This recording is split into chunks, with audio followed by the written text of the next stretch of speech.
Вы, наверное, уже слышали о том, что выращивание закваски в домашних условиях – это очень долгий, трудоемкий процесс, в котором не обойтись без учебника по микробиологии. Посмотрев этот ролик до конца, вы поймете, что это не так. Привет! Рад очередной встрече на канале Кухня Бочанова. Хотел бы от всей души поблагодарить всех тех, кто оказал поддержку моему каналу. С вашей помощью я могу двигаться дальше. Ссылка на ресурсы, через которые можно осуществить поддержку, под этим роликом. Так что же это такое закваска? Как вырастить ее дома и как поддерживать в рабочем состоянии? Давайте узнаем. Если говорить простыми словами, закваской называется смесь муки и воды, которая является питательной смесью для микроорганизмов, таких как дикие дрожжи и лактобактерии, в изобилии распространенные в окружающей среде. Поэтому весь процесс выращивания закваски можно условно разделить на 3 стадии: поглощение, культивация и поддержание. Мы все знаем, что даже если суслика не видно, он существует. Окружающая нас среда кишит микроорганизмами, невидимых для глаза человека. И наша задача поймать их, создав благоприятную среду для жизнедеятельности. Что же нам для этого понадобится? Мука обычная белая пшеничная, около 200 граммов. Мука цельнозерновая, 300 граммов. О ней мы поговорим подробнее чуть позже. Чистая стеклянная банка с крышкой объемом 250 мл.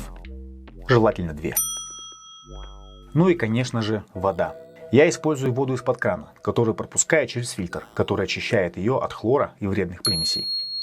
Использование цельнозерновой муки обусловлено тем, что внешняя оболочка зерна и зародыш, которая обычно удаляется при производстве белой муки, в данном случае остаются и мелятся вместе с зерном, что дает еще больше ферментов, сахара и еды для наших дрожжей и бактерий. Как я уже говорил, банка должна быть просто чистой. Стерильно здесь не обязательно. В нее мы засыпаем 100 граммов цельнозерновой муки, что примерно равно по объему 6 столовым ложкам. Добавляем в муку 150 мл воды, убедившись, что она комнатной температуры. Размешаем муку и воду до получения однородной консистенции. Накроем банку крышкой. Закрывать плотно не нужно. Оставим ее при комнатной температуре на 24 часа.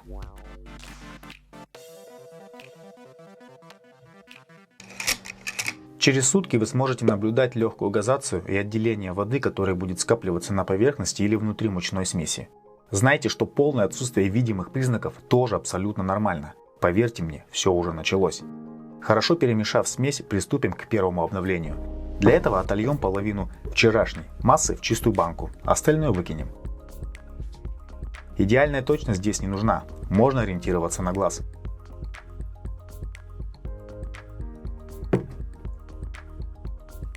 Так же, как и в первый день, добавляем в банку 100 граммов цельнозерновой муки и 150 мл фильтрованной воды.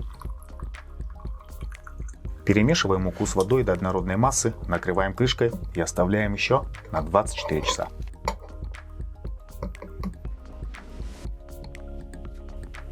Первые 2 дня баночка будет источать очень неприятный кислый запах. Так и должно быть. Этот специфический аромат дает нам понять, что процесс заселения нашей питательной смеси идет полным ходом. И мы можем перейти ко второй стадии – культивации. На 3-й день запах из баночки уже не так сильно бьет в нос. Но все равно, наша будущая закваска пока еще содержит нежелательные микроорганизмы. Следующие 3 дня мы будем культивировать в баночке только нужные нам лактобактерии и дикие дрожжевые культуры. С этого дня рекомендую использовать кухонные весы.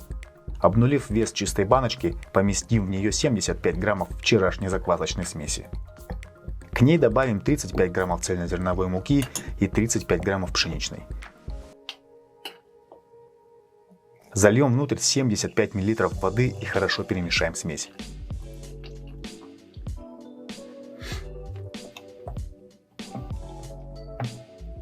Накроем крышкой и снова оставим на сутки.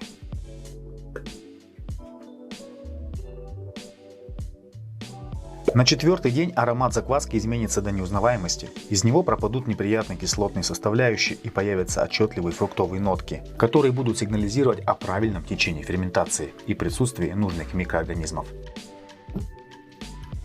Продолжаем процесс культивации, повторяя действие и граммовку 3-го дня.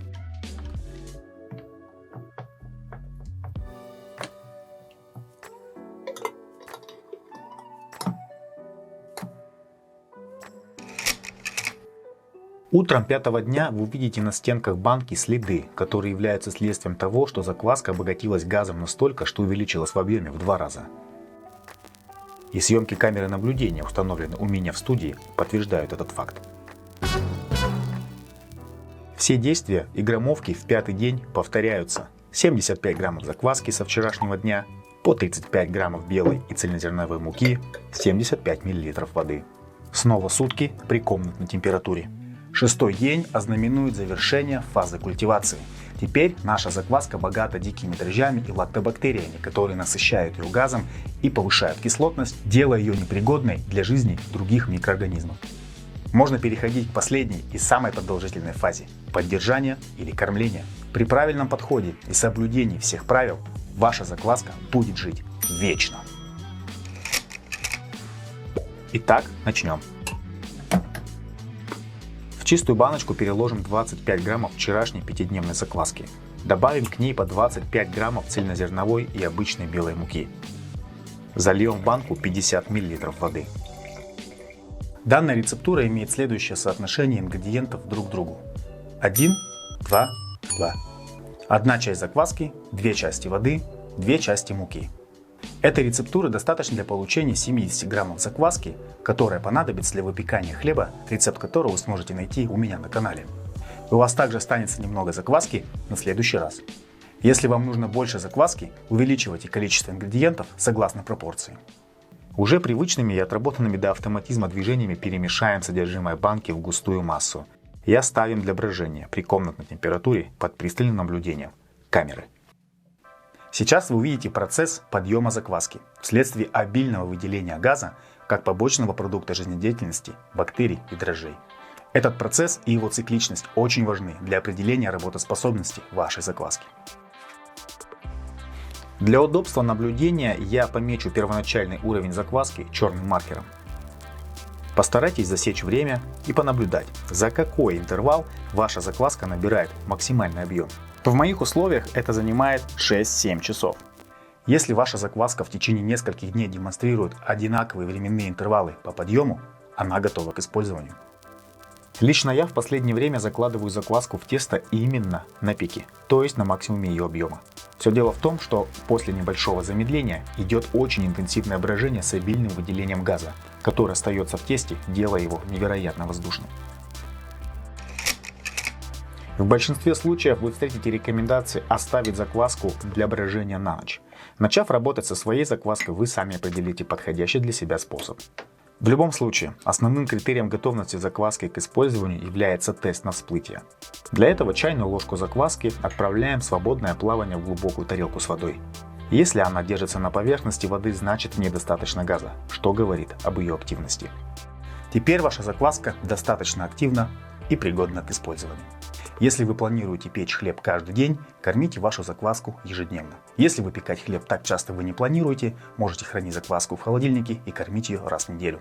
Достаньте ее за пару дней до того, как решите выпекать хлеб, и кормите через каждые 12 часов. За это время она снова наберет силу.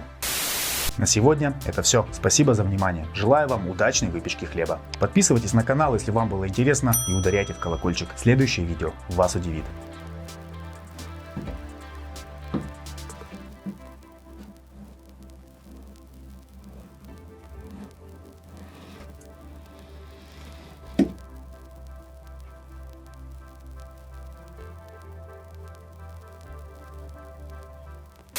Также не забудьте подписываться на страницу моего канала на других платформах. Ссылки на них вы сможете найти в шапке канала. Пока!